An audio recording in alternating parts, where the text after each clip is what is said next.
Alright, so today I'll be changing some knock sensors on my 2006 Chevy Silverado. This one has a 4.8. A 5.3 will be the exact same way. Not sure about a 6.0. Let's see, I got a valley cover gasket with the O-rings.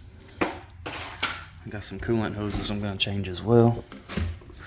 And then I got the knock sensors. Oops.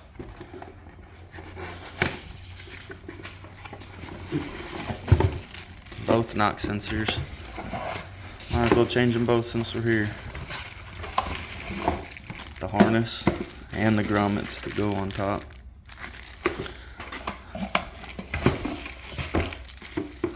And this is, there's your part number. Got this off of Rock Auto. And here's my intake gaskets. So yeah, we're gonna pull this intake off of here and get started. Alright, so I'm gonna do this as simple as I can. We got the cover. It's an 8mm bolt, and it hooks on the back underneath.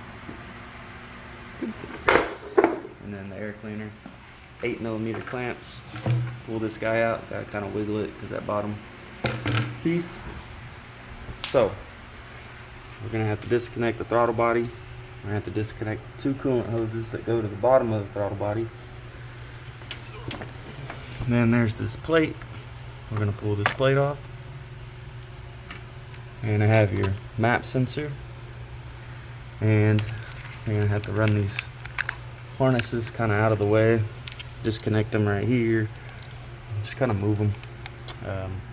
There's a vacuum line back there. I don't know how many yet, but I'm just going to pull it off from here and leave it connected back there. And I'm going to disconnect the fuel line right there, and then I'm going to leave the fuel rails and the injectors in it.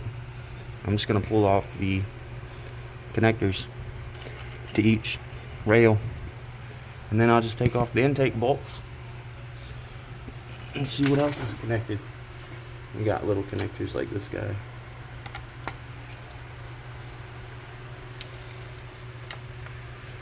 And this guy.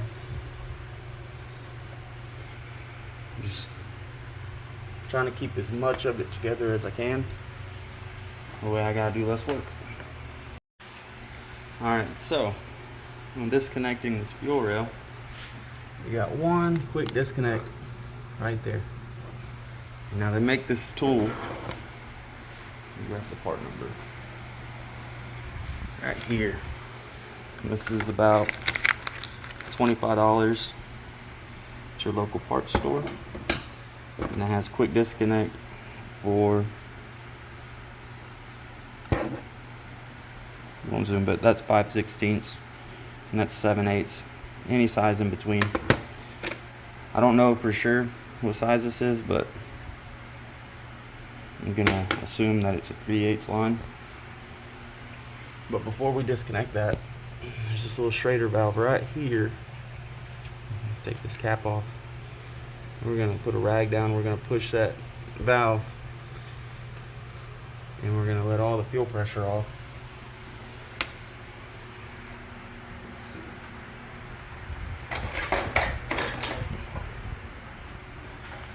Stand back a little bit.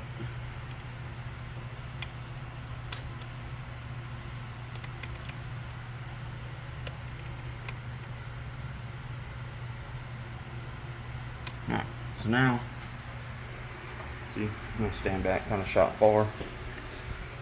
Put that cap back on.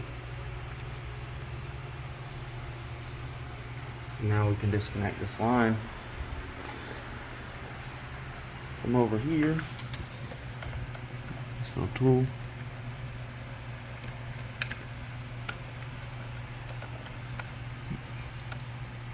Oh, wait.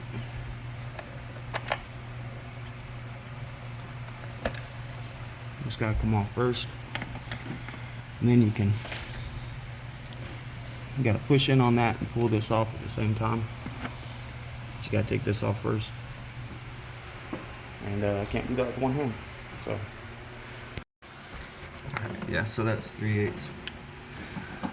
Let me see if I can show you better. This tool squeezes over that, just like that. You got the long part out, and you got those little metal tabs in there. So you're gonna push the fuel line forward and push this back at the same time, and you'll feel it click. And then you can pull them apart.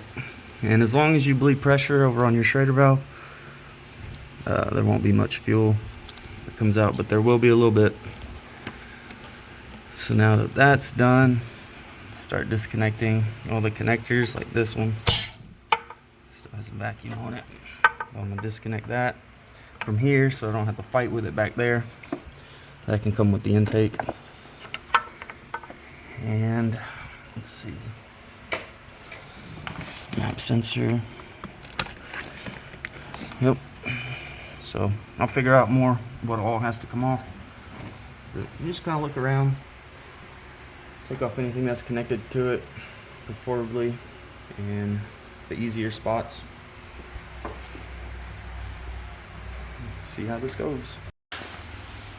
So instead of trying to fight this whole thing out of there and ruin those little serrated teeth, just remove the bolt that goes right here, and then that whole thing will pop off and you'll kind of feed it. This, it's got a little clamp, very brittle, just pushes out. Now the fuel injectors, all the fuel injectors will have this little retaining thing. So you'll pull up the retaining piece. See, I just already pulled that one up, just like that. Then get like a flat tip screwdriver and you'll push. I lifted up the retainer. The blue part is the retainer. Once you lift that up, push that silver tab in with a screwdriver or something, and then these will lift right off.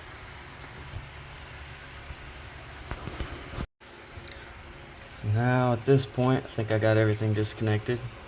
I got all my fuel injector harness plugs off.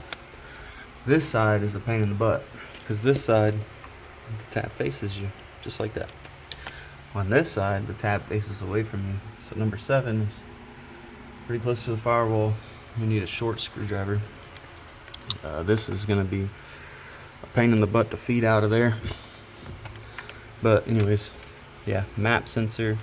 The only vacuum line I can feel back there is the brake booster vacuum line. But we'll see.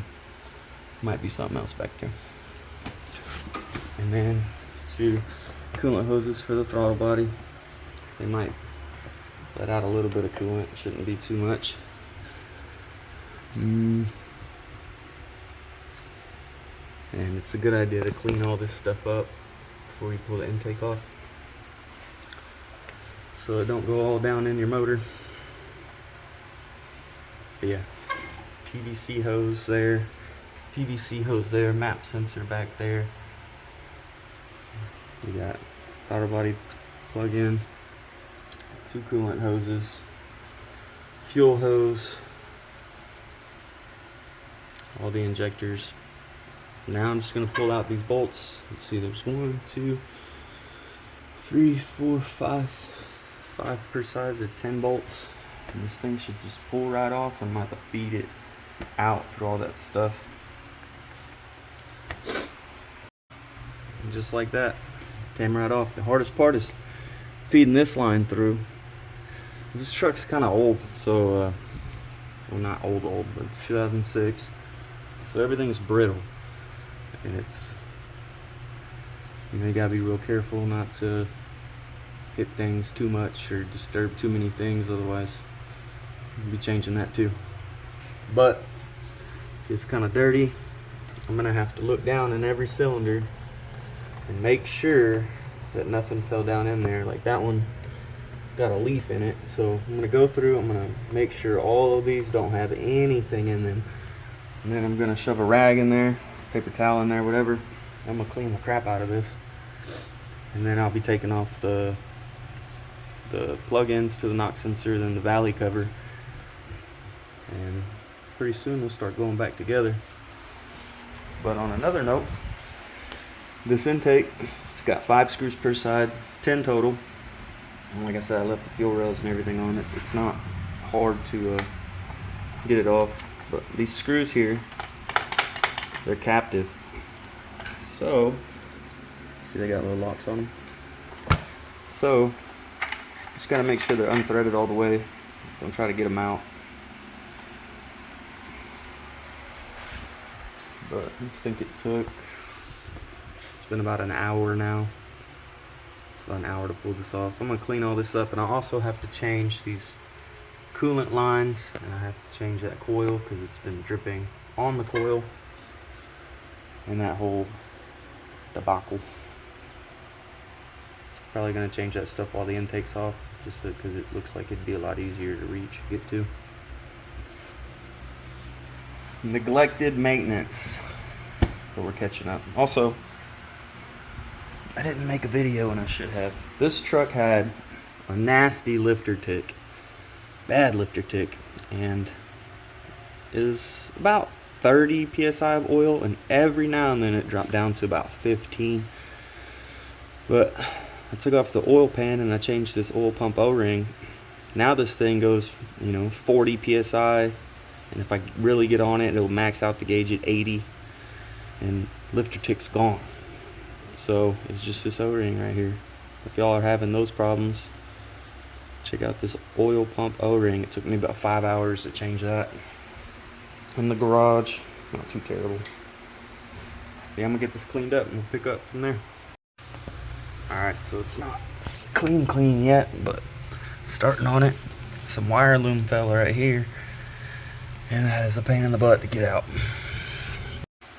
Well, valley cover's off. I took off this one, no problem. It's a 22mm socket, by the way. That one, the one that's throwing the code, will not come out with a 22mm socket. So I just took the valley cover off. And I'm working on that. And these bolts right here, these are 13s. So now I'm gonna try to get some vice grips or something, pull that out, put the new ones in, put the valley cover back on, see what happens.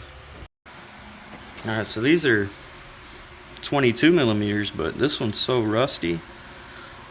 This is the one that threw the code. It's the rear one, bank number 2. So I beat a 13/16 on there and got it out like that, and a bunch of rust came out with it. But yeah, it just went everywhere. But I did have my towels in the holes. Nothing went down in the motor. Keep vacuuming it out. I cleaned it up, so now I'm ready to put this cover back on. So I put new seals in here. Go just like that. With the little cut part inwards.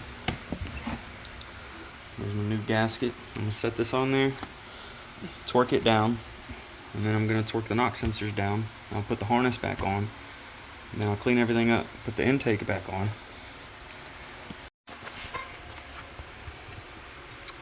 Valley cover bolts, 15 foot-pounds. I started here, crisscross here, here, there, there, there, there, there.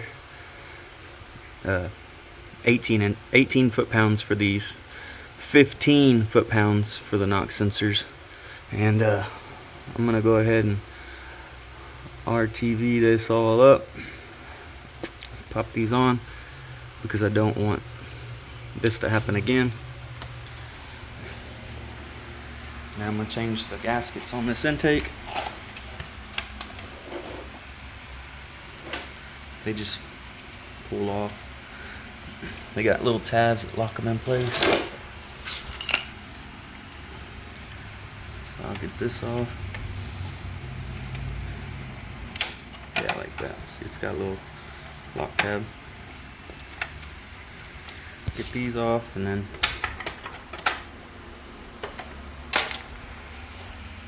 clean everything up. So I just have the intake set back on right now. I'll make sure everything goes back where it needs to. There's the knock sensor plug-in. The thingy-mabob plug-in. Probably like EGR or something. The harness sitting, it's not tight. Everything's just back. Map sensors plugged in. Brake boosters plugged in. So everything's just back where it needs to go. I'm gonna go ahead and torque the bolts. And I'm going to, I think it's 44 inch-pounds and then it's 88 inch-pounds second pass. I'll link the picture of what I used.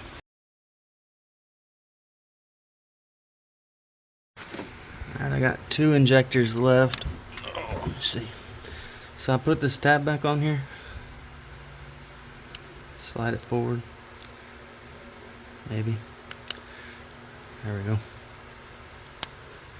Now, see how it prevents that from being pushed back in? Also, these two, whatever, the electrical connector here, I had 2 of mine that I just filled up with dirt somehow. So make sure that these are nice and clean. Maybe spray some contact cleaner on them.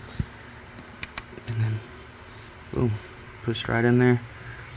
Tabs back on there, how it's supposed to be. Won't come off. Same with this one. See, I sprayed some stuff in that one. It was full of dirt. Clipped it on there. Good to go. So that's all of them. And it's pretty easy to tell where they went. And this thing's torqued down too, so almost there. Alright, so don't forget the 2 little hoses that go to the throttle body. I'll put this back on just for now because I'm going to have to take it back off to get to these coolant lines, but put it on because I need my map sensor. That's plugged up, that's plugged up. Everything's torqued, all my injectors are on. My battery's reconnected because I did disconnect the battery before I did all this. All that stuff. So the only thing that's not on is the engine cover. And I gotta tighten down that bolt right there. But we can go ahead and see if it'll start. Let it prime a few times. Check for leaks and where you did disconnect the throttle body coolant hoses. We are gonna have to bleed out the coolant a little. I'm gonna let this.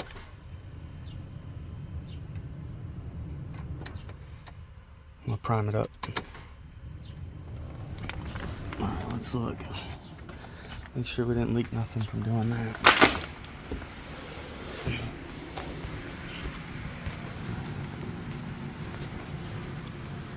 Nice and dry.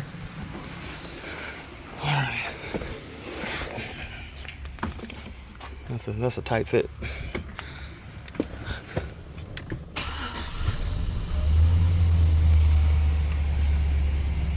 Well, started right up.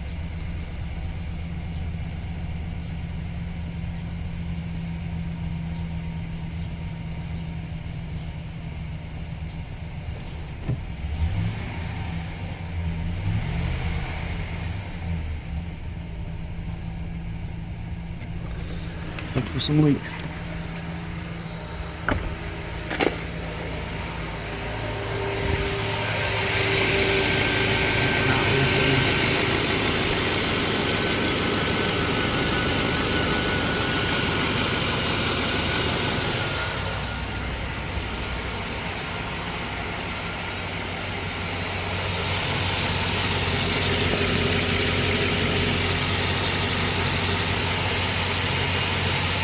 I don't see any leaks, so we're gonna log this thing with HP tuners and make sure that the knock sensor is not pulling timing, because anything over 3,000 RPM is pulling like 3 degrees, and 4,000 and up it was pulling 8 degrees. So, yep, that's it. Like and subscribe.